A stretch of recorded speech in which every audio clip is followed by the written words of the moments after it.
Sa puntong ito, makakausap natin si Salud Pangan, ang Protected Area Superintendent sa Mount Banahaw, San Cristobal Protected Landscape. Magandang hapon po, ma'am. Magandang hapon din po. Ma'am, so sa ngayon po, ano yung status ng sunog? Nasusunog pa rin po ba? Nagkaroon po kami ng aerial surveillance na ginanap kaninang alas 11 ng umaga na tumagal hanggang alas 12 ng tanghali. Inikot po namin ang buong Banahaw San Cristobal Protected Landscape.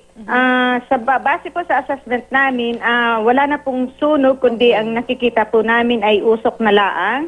Sagawi po ito ng Banahaw. Yung tinatawag po namin crater. Inner crater po yung naapektuhan ng sunog. Okay. So that's good po, no? Ibig sabihin na na tapos na. Tapos na po. Wala na pong dapat ipangamba ang mga tao na ang bundok Banahaw San Cristobal ay lumalaki pa po ang apoy. At this point, ma'am, sa inyo pong inspection, siguro area, so medyo mahirap pong malaman dahil masyadong mataas. Pero may impormasyon po ba kayo kung may na-trap doon na namamanata o di kaya yung nagpaalam daw po sa DNR na magha-hike pataas? So far po, wala naman pong natrap doon sa naganap na sunog. Kanina pong mga alas 3 ng hapon, meron po akong ipinasabat na bumaba, buhat doon sa taas. Sila po ay 11. Ang instruction ko po sa aking staff at saka doon sa aking mga volunteers, lahat ng bababa doon sa bundok Banahaw ay kanilang pasamantalang i-hold at i-question. Kasi may probable cause na sila ang may gawa ng sunog. Sandali ho. What do you mean may probable cause na Kasi sila? po, restricted area yon. Alam po natin na bawal. May moratorium po ang Banahaw. Sila po ay, may isa na pong nagawang violation base po sa PAMBI Resolution 001-2012. Ang pagpasok po sa isang moratorium area ay isa pong paglabag.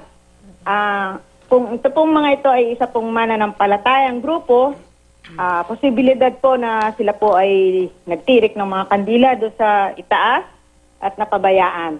Ma'am, ito pong nangyari po na na ganito ho, yung napakalaking sunog. Ang tagal na ho yung prinoprotektahan, di po ba? Itong lugar na to. Ano ho yung epekto niyan sa isang protected landscape? Magiging epekto po niyan ay siyempre po, ang ating pong samot-saring buhay ay maapektuhan. Yung ating pong mga vegetation ay mawawala once na nasunog siya. Ma'am, so huling tanong na lang po, I know it's a protected area, pero meron ho bang community sa malapit niya na kinailangang ilikas?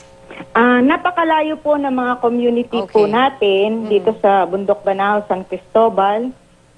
Yung pong naganap na sunog ay sobra pong layo ng ating community para ilikas po sila. Sila po ay nandun pa po sa tinatawag naming buffer zone.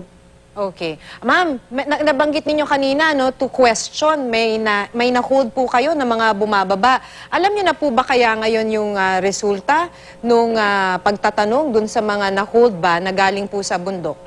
Sa kasalukuyan, ma'am, hindi pa po nag-feedback sa akin yung aking forest ranger.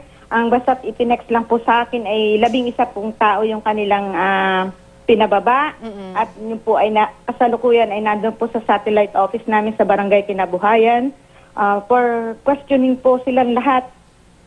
For questioning dahil po, yun nga ho, malamang isa sa kanila yung pinanggalingan ng sunog. Opo. Okay, maraming salamat po sa inyo. Salud Pangan ng Mount Banahaw San Cristobal Protected Landscape.